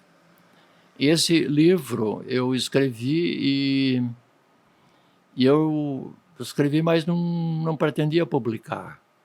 Até que um dia eu conheci uma pessoa, o Alexandre Busanelli, e ele me convenceu a fazer uma edição e doar essa edição para Maraty, para reverter em lucro para uma entidade que cuida de crianças tal, né? Uhum. Até porque, nesse período em que o nosso filho faleceu, nós tivemos um último netinho, que foi o Diego, e ele é autista. Ele é grave problema de autismo. Então, como ele estava sendo tratado na Maraty, eu resolvi doar uma edição de 1000 exemplares para a Maraty. Para a Maraty. Então, a Maraty vendeu, Ficou acabou, pouco. não tem mais, não se edita mais. Acabou. Que é a história do Entendeu? Rodrigo, que partiu super cedo, com 30 Agora, anos. os outros são 7 livros infantis. 7 livros infantis. Depois tem uma série que eu nunca guardo assim números, de livros juvenis, infantos juvenis e juvenis. E alguns livros adultos. Quando você começou a escrever? Quando, então, brincando com tinta a óleo, vamos brincar com as palavras, né? Eu comecei a escrever muito cedo. Porém, quando eu estava no primeiro, segundo ano do colegial, no científico, eu escrevia, e meu professor de português riscava tudo que eu escrevia e achava horrível o que eu escrevia. Que audácia. Aí um dia ele fez uma chamada oral e perguntou o tempo de um verbo para mim. Verbo tal, no tempo tal. E eu não sabia. Eu não sei até hoje verbo. Não sei conjugar verbo. Aí eu disse para ele assim, professor, eu não sei. E o pior é que tinha uma moça na classe que era minha paquera, eu queria morrer. Aí... Só sei o verbo amar no presente, com você, garota. Aí ele virou para mim e disse assim, moço, você nunca vai ser nada na vida porque não sabe verbos. Foi o primeiro bullying que eu recebi de um professor forte. E aí eu guardei minhas coisas e não escrevi mais. Internalizou aquela crítica. Escrevia, às vezes, vamos dizer, pediam para eu fazer comentários sobre livros, sobre exposições, às vezes eu escrevia. Mas, com 60 anos, há 24 anos atrás, eu comecei, antes disso, eu vim para Jundiaí, e aqui eu conheci uma série de escritores. Por quê? Conheci Mauro Vaz de Lima, Douglas Mon, Douglas Tufano, Adelino Brandão, toda essa turma eu conheci todo mundo. Porque eles vinham e me pediam para eu fazer capas para os livros deles. Comecei a desenhar capas de livro. Até que um dia o Mauro, que você deve conhecer, o Mauro Vaz de Lima, viu alguma coisa escrita por mim. Disse, você que escreveu isso aí? Fui eu. Nossa, isso é muito bom. E daí? Tem mais coisa? Eu falei, eu tenho algumas coisas. Quer ver? Quero. Mandei para ele. Aí ele me telefonou, dali uns 2 dias, disse assim, você tem um livro pronto aqui, por que você não publica? Eu só tiraria 3 ou 4, era um livro de crônicas e poesias. Eu tirei 3 ou 4 coisas aqui que eu não gostei e tal. É bom, também eu não sou escritor, não pretendo ser escritor. Por que eu vou me censurar, me autocensurar?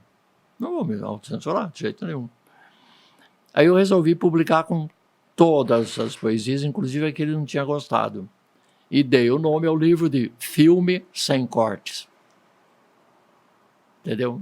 Sem nenhum corte. Sem nenhuma edição, sem nenhum Nada. corte. É um plano contínuo da sua escrita, né? Só que o livro não era um livro comum, convencional. Ele era um livro com airô. Sabe o que é airô?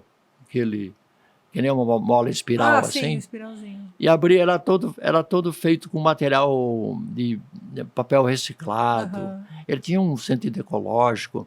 E dentro tinha 6 gravuras feitas em serigrafia e assinadas por mim, numeradas e datadas. Mais uma obra de arte em forma de livro, né? 700 gravuras eu autografei. 700 livros eu fiz. E foi uma empresa aqui de Jundiaí que fez. Um negócio bonito. Aí o que aconteceu? Aconteceu que eu fiz o lançamento do livro e 6 meses depois esgotou a edição. Vendeu 700 livros em 6 meses. Fez só essa tiragem ou fez Só. mais? Não, depois eu fiz uma comercial. Porque era muito caro esse livro. Sim. Entendeu? Só pessoas especializadas, pessoas que tinham minha obra, tal, que compraram isso aí. Tinha gente que comprava para arrancar as folhas e moldurar. botar na parede. Que era um negócio barato, entendeu? Então, aí eu lancei um segundo livro, chamado Contos de Elvis Santiago, que no começo chamava-se, a primeira edição chamou-se A Morte do Marreco e Outros Contos. Marreco era um vendedor de pirulitos que tinha na cidade. Mas a morte do marreco era muito pesado, as crianças não gostavam muito. Aí eu mudei o nome para Contos de Elvis Santiago, na terceira edição. Aí que eu lanço A Galinha Roxa Quadrada. Que foi antecessora de Galinha Pintadinha. Exatamente. Foi bem antes de Galinha Pintadinha. Então o que aconteceu na realidade foi que eu lancei, dali 6 anos, apareceu a Galinha Pintadinha. E acho que muita gente pensa que eu copiei a Galinha Pintadinha e não foi. Foi o contrário. Foi o contrário. É que a Galinha Pintadinha virou um fenômeno mercadológico, né? Entretenimento puro. Já o seu trabalho, ele tinha uma... Não, é um produto, é produto. É produto para vender, brinquedo, produto para vender revista. Peça de teatro para vender, brinquedo, para vender tudo, né? Enquanto que a Galinha Roxa Quadrada é um livro com finalidade didático-pedagógico. Entendeu? Ele caminha devagarzinho, como um passo tartaruga. Sim. E o outro vai a jato. Sim. Entendeu? E aí depois daquilo apareceram as aventuras de Roxinho. Roxinho é o filho da Galinha Roxa. É o filho da Galinha Roxa. Depois apareceu o Tonho, Pé com Tênis, Pé Sem Tênis. É a história do menino que só tem um par de tênis. E é uma crítica à pobreza no Brasil. Depois eu lancei o calendário da Galinha Roxa Quadrada, que são 12 histórias. Todas elas com CD, com a história cantada e narrada. E quem fez esse trabalho de cantar e narrar? Então, quem fez o trabalho foi o Rodrigo. Então, as músicas, letras e a voz é dele. Tudo dele. Tudo dele. A não ser no Tonho. O Tonho não é. O Tonho, a letra da música, do hino é de minha autoria e a música é da Emily Pessotto. Sabe quem é Emily Pessotto? Não. Daquela banda chamada... Uma banda de rock que tem. Daqui? Daqui de Jundiaí. Emily Pessotto. Emily Pessotto. É minha parceira. E nós queremos um hino. Mais ou menos assim. O nosso time é de amargar. É 10-0 no placar. Galinha, galinha, galinha. Não há defesa que segure a nossa linha. E assim por diante, entendeu? Então é uma coisa para criança cantar. Sim. É um time de futebol que não existe, que é o Galinha Roxa Futebol Clube. Entendeu? Ela tem toda uma vida, né, a Galinha Roxa. E ao mesmo tempo, os meus netos entraram na história. Entendeu? Rafael, Vitor, Laura e Dieguinho. São personagens. Foi trazendo a família inteira. Trazendo a família inteira. Para a história da Galinha. E foi criando outros personagens, como o Tonho, por exemplo, que não existe.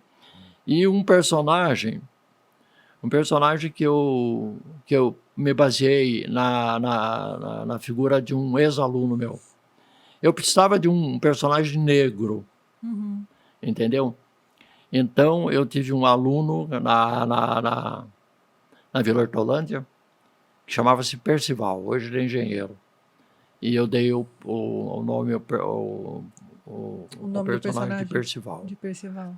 O Percival aparece assim.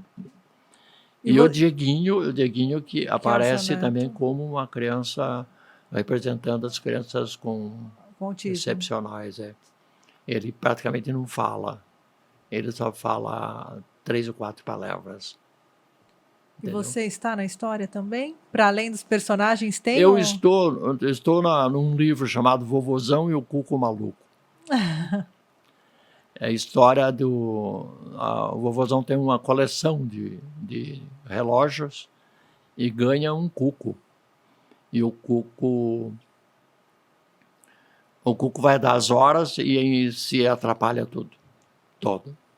Aí ele fica indignado, falando, o que está acontecendo com o cuco? Até que um dia o cuco abre a janelinha e aparece fantasiado de Carmen Miranda. O Cuco tá maluco. Aí ele vai falando, eu vou abrir o relógio para ver o que está acontecendo. E quando ele abre o relógio, ele vê que tem um ninho dentro e um cuquinho. Entendeu? Então, essa é uma das histórias. A outra são 2 cachorrinhos, Lila e Apolo. Os cachorrinhos que cabiam na palma da mão. É a história de 2 cachorrinhos que existiram. Inclusive, a Lila morreu, acho que faz uns 2, 3 anos. Eu fiz uma gravura com a Lila, ela saindo de um portal e subindo para o céu, de encontro a um anjo chamado a Escada de Lila. Entendeu? Foi para o céu dos bichinhos. E o outro chama-se... Ai, agora fugiu da minha cabeça. Você já vai lembrar. Você falou da Lila, eu lembrei de uma história que eu vi, você contando em alguma entrevista, falando sobre o desenho de São Francisco. Ah, sim. Essa história... Essa história é muito boa. A vida é cheia de histórias, né? A minha, então, é riquíssima. Essa é a razão da minha alegria, inclusive, de chegar a 84 anos e estar com uma disposição muito grande. Então, aconteceu que eu estava no meu ateliê pintando, né? Normalmente, e entra um padre no meu ateliê. Fala, com licença e tal, né? E ele se aproxima de mim e tal, fala, como vai, tudo bem, dá licença e tal. Eu falei, ô padre, prazer em conhecê-lo e tal, faz favor, senta aí, tinha uma poltrona no meu ateliê, então, toma um café, toma, então tomamos um café e tal. E daí, o que eu devo a sua visita? Ele disse assim, olha, eu vim aqui pedir para você pintar um São Francisco para a igreja de São Francisco lá de Campo Limpo, que eu agora sou pároco lá e eu vou fazer 3 altares, um altar é para o Hinos, outro Pedro Sabiá e outro Elvo Santiago. Tá bom. Só que eu falei para ele, só que eu não pinto santo. Ele falou assim, como assim não pinta santo? Eu não pinto santo, só pinto outras coisas. Ele falou, mas vai ter que pintar. O padre mandou. Agora vai ter que pintar, ele falou. Eu falei, puxa vida, né? Como é que eu vou falar para o padre que eu não vou pintar um São Francisco? Tá bom, padre, vou pintar. Para quando precisa? Eu preciso para não sei quando. Então tá bom, tudo bem. Então, tchau, foi embora. Aí no dia seguinte eu pego uma tela e começo a pintar um São Francisco.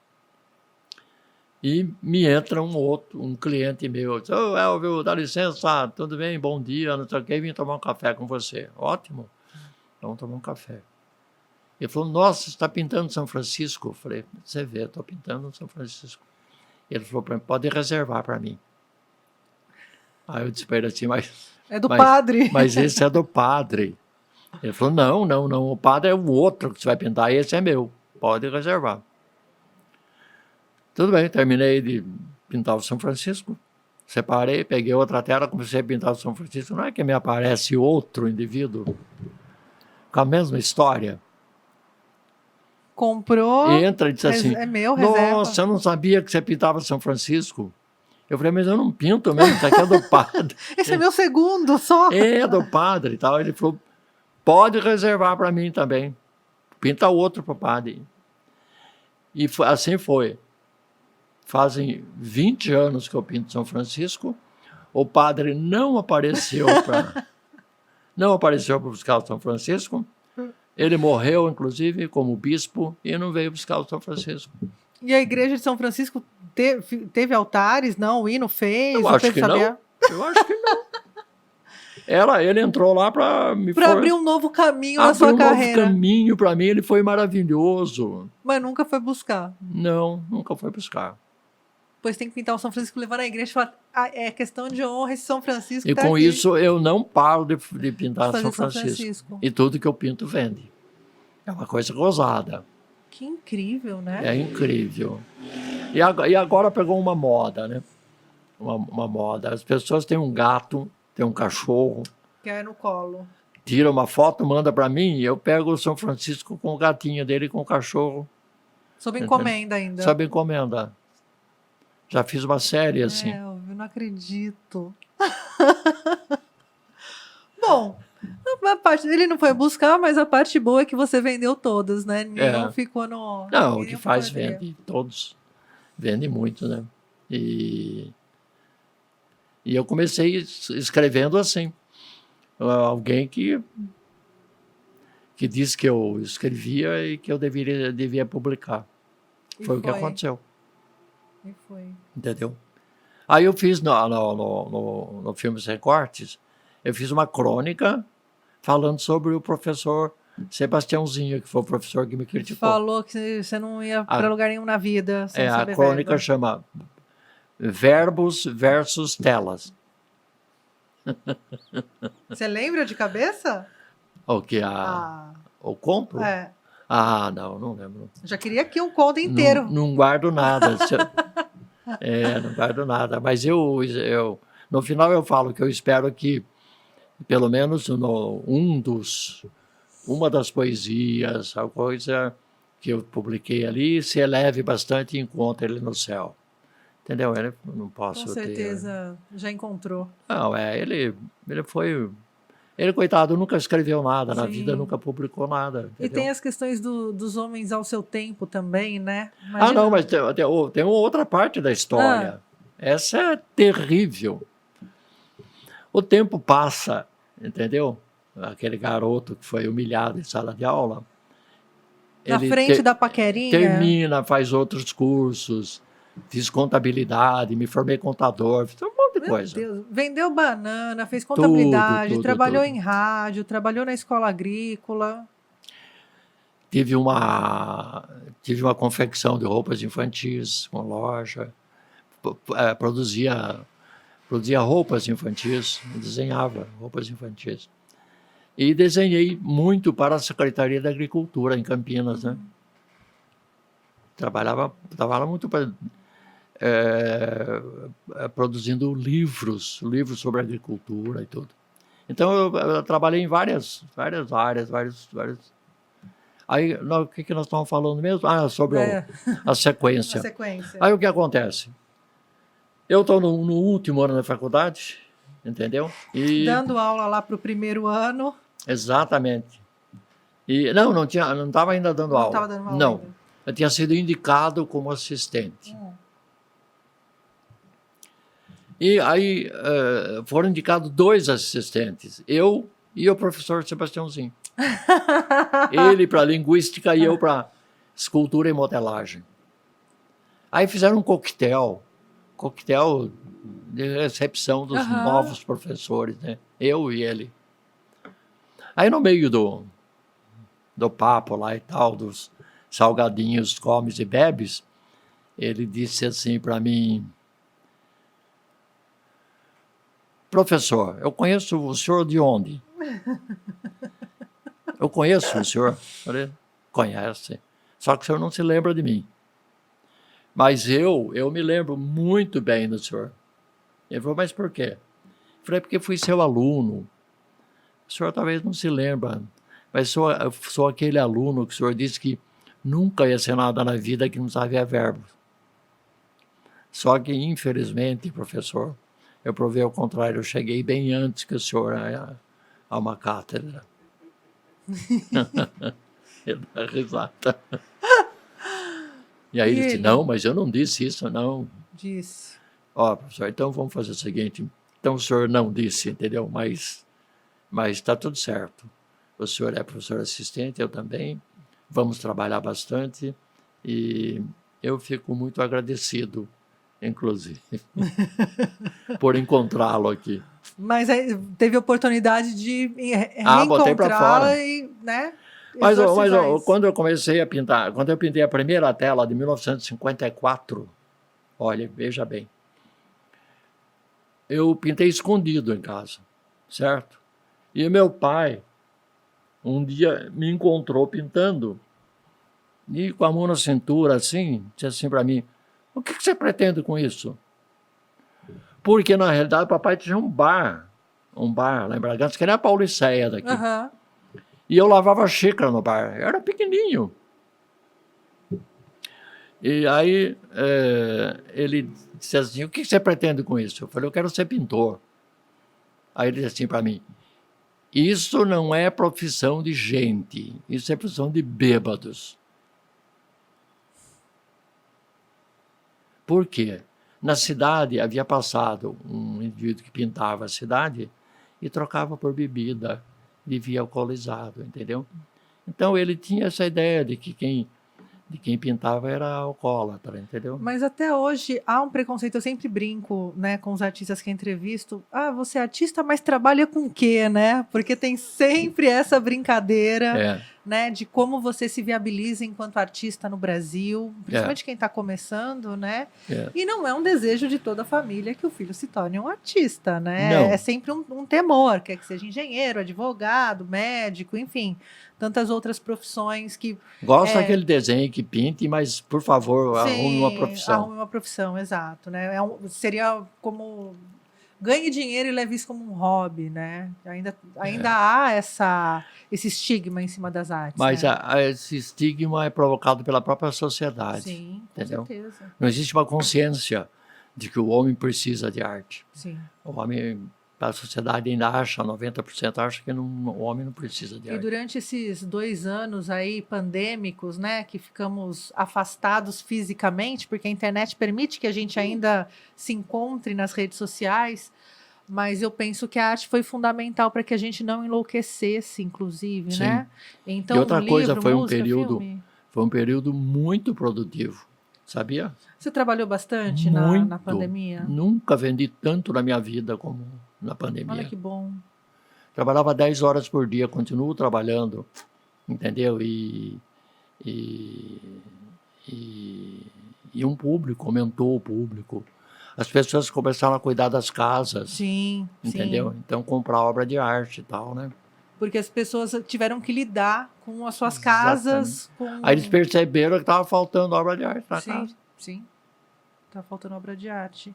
Você me comentou aqui comigo que tem uma sala sua, só com as suas obras, Jundiaí adquiriu algumas obras suas e tem uma sala.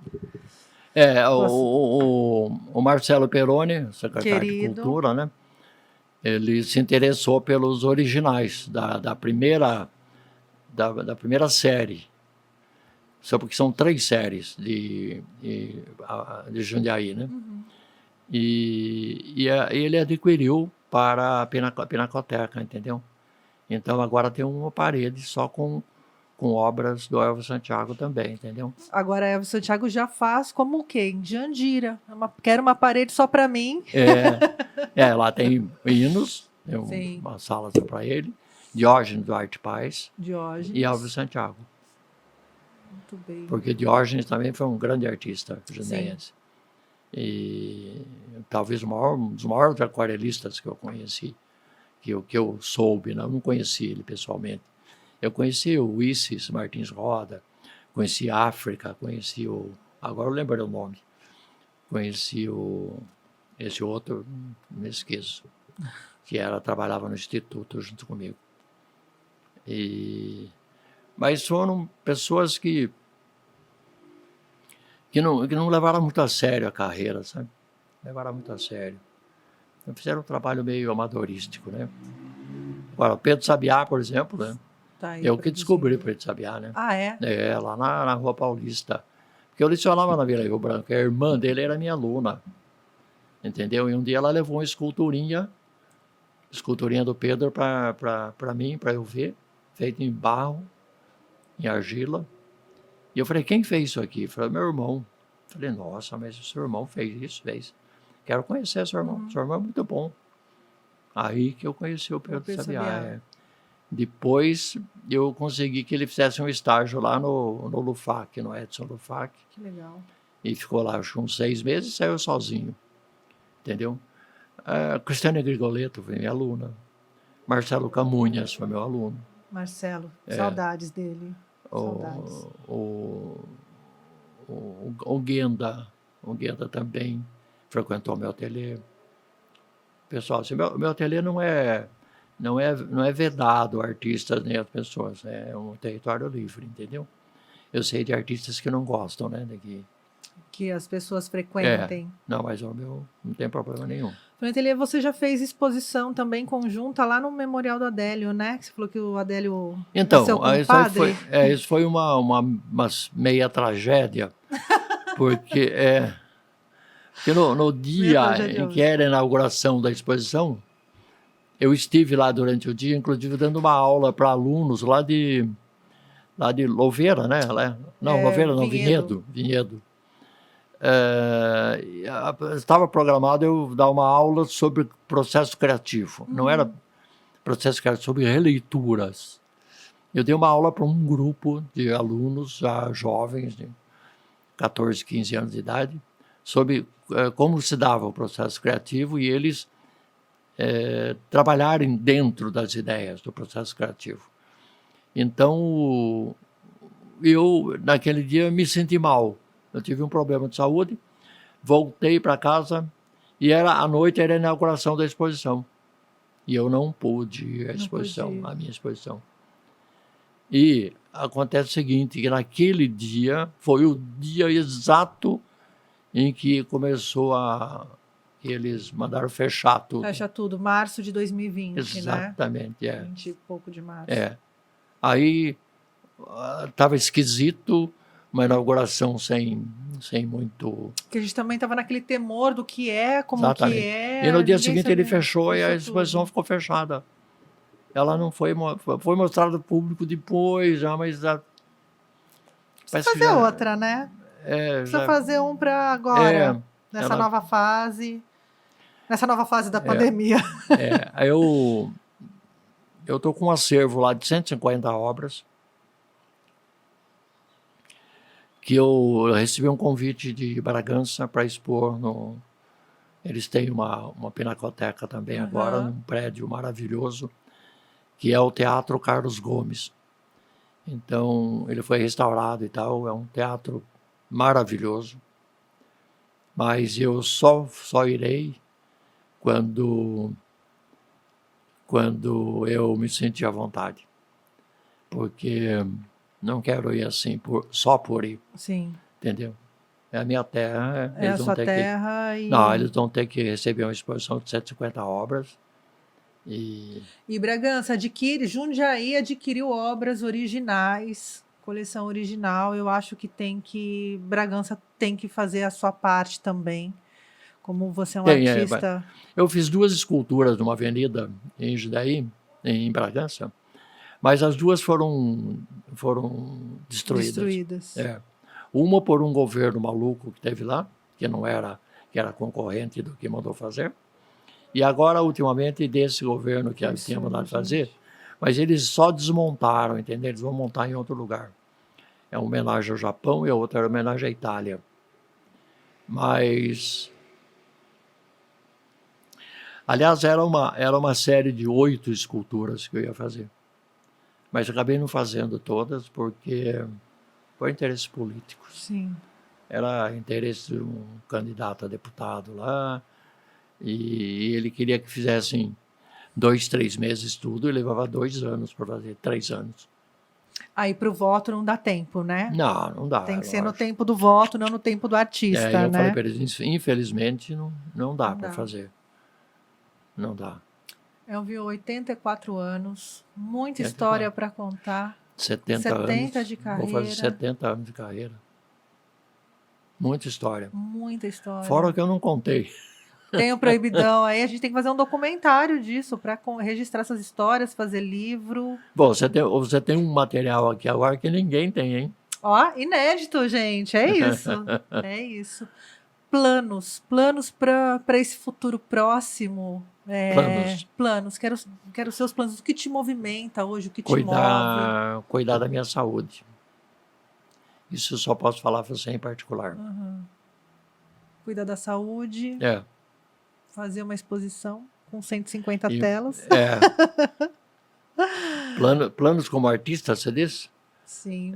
Talvez uma última exposição em Bragança, com 150 obras, no Teatro Carlos Gomes. Entendeu? Mas aí a gente tem que sentar, conversar estudar, direitinho. conversar direitinho, porque implica num custo operacional muito alto. Sim. Não é barato fazer. E você está no seu ateliê todo dia? Como está a sua dinâmica? Eu estou Como tá seu dia a dia no meu ateliê, porque o meu ateliê hoje é anexo à minha casa. Então eu praticamente... É sua segunda casa mesmo. Não tem jeito. Não tem jeito. Eu abro a porta do ateliê, entro na minha casa. Abro a porta e caio no ateliê. E eu fiquei 1 ano, o primeiro ano da pandemia, eu saí 4 vezes de casa. As 4 vezes para ir ao médico. Nem minhas filhas entravam em casa. Elas falavam da janela de fora da rua com a gente, de medo que a gente adoecesse. Sim, sim. A Tata tem diabetes, eu tenho problema cardíaco, então era um sufoco, né? Então o que eu tinha que fazer? Pintar. E pintei como nunca. Como nunca. Eu pintei 200 obras nesse período. Nossa, muita coisa. Bastante coisa. Haja inspiração. Gastei pincel. Gastou pincel, gastou tinta. Haja inspiração. Que bom, agradecemos pelo seu tempo. Mas você sabe que a inspiração é um negócio gozado, né? Você trabalha a inspiração, né? É exercício, inspiração? Existe dom? Existe o dom. Existe o dom. O treino. Existe a técnica também, né? Não adianta só ter dom. Precisa ter conhecimento técnico também, né? Sim. Porque a obra de arte é composta de 2 partes fundamentais.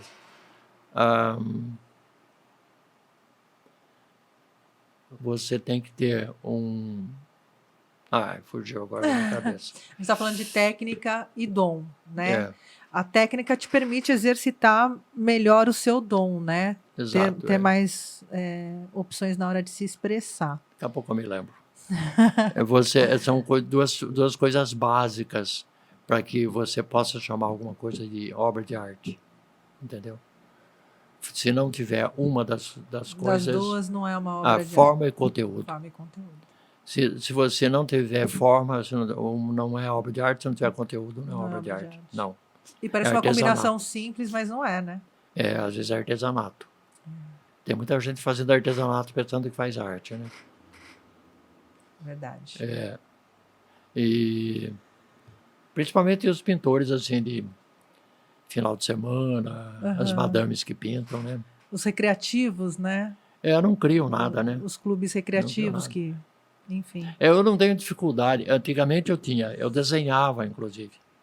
Eu tenho 804 desenhos guardados.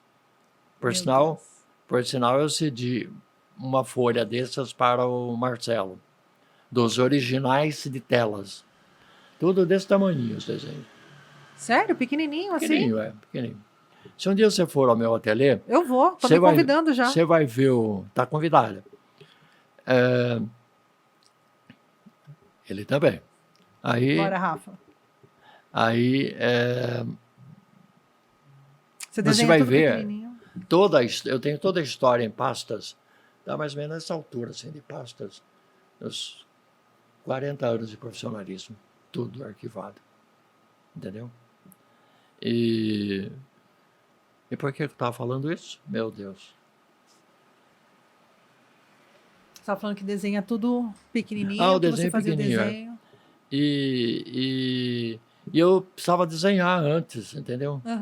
Hoje não. Hoje eu entro no ateliê, pego a tela, boto no cavalete e desenho. Desenho 10 seguidas. Cada uma diferente da outra. No freehand, assim, vai... Não, tá tudo na cabeça. o cérebro está tão programado, ele está tão Condicionado já. condicionado, que eu crio 10 telas ao mesmo tempo. Uau. Entendeu? Eu não preciso mais desenhar a tela. Eu desenho direto Na é. tela. E outra coisa também, nenhuma obra é completa, entendeu? Quer dizer, às vezes eu estou desenhando alguma coisa e eu modifico no meio do caminho. Entendeu? Mudo a obra. É gozado isso, né? Sim. Acrescenta alguma coisa, tira outra, entendeu? Vai mudando. Acrescenta, tira, vai mudando. E aquela obra que era para ter uma aparência, de repente tem outra aparência. Essa também é a vantagem de você não pré-estabelecer o desenho antes de começar, Exatamente, né? De começar direto na tela. Mas se bem que eu fazia o desenho e quando jogava para a tela mudava também. É porque o processo criativo é uma coisa evolutiva. Ele não é estacionário, ele está o tempo todo se renovando. Mudando. Ou no desenho, na sua cabeça, ou no que for, na tela, entendeu? Entendi. Aí, nesse caso, só se aplica quando você exagera. Que o diabo de tanto enfeitar o filho furou os olhos, né? Assim, né? Sim. Então, de saber o momento de parar. Porque se deixar, eu fico 3 dias trabalhando no mesmo espaço. Aí eu falo, não, para, tá bom assim, não é assim. Tá bom, Tá, já não é tá mais. pronta. Não, o que eu estou fazendo é para outra tela. É para outra coisa. É. É difícil essa divisão também, né? Esse olhar você tem que estético, treinar o seu né? próprio cérebro também. Sim, para saber a hora de parar, saber a hora que a tela está pronta e que você deve começar uma outra para colocar essas novas informações. Exatamente. Né? E outra coisa, com o tempo isso vai mudando também, né? Os conceitos da gente, as formas de representação, há sempre mudança. Sim, as cores, né? Tudo, muda tudo. Muda tudo. Se você vê essa série, tem uma cor.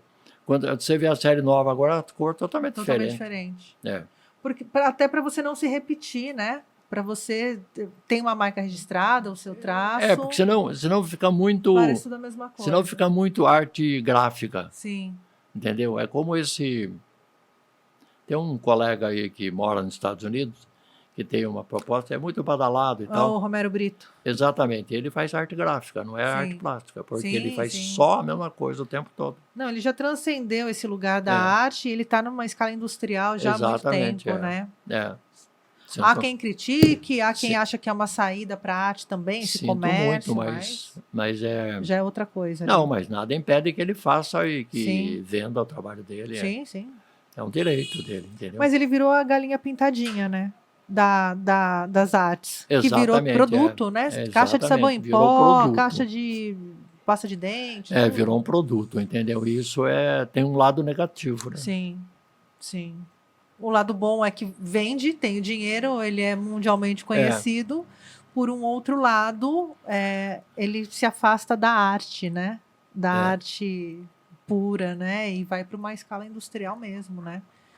Virou uma estampa. Virou uma estampa, né? Reproduzida.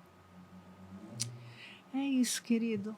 Nossa, amor, aqui. Obrigada. Obrigado, viu? Obrigada, adorei. Um prazer imenso. Prazer todo meu. Ficamos aqui, deu 2 horinhas aí, Rafa? Nossa. Ai, deu até... Papiamos aqui, hein? Obrigada. Você tem aí, dá para escrever um livro aí.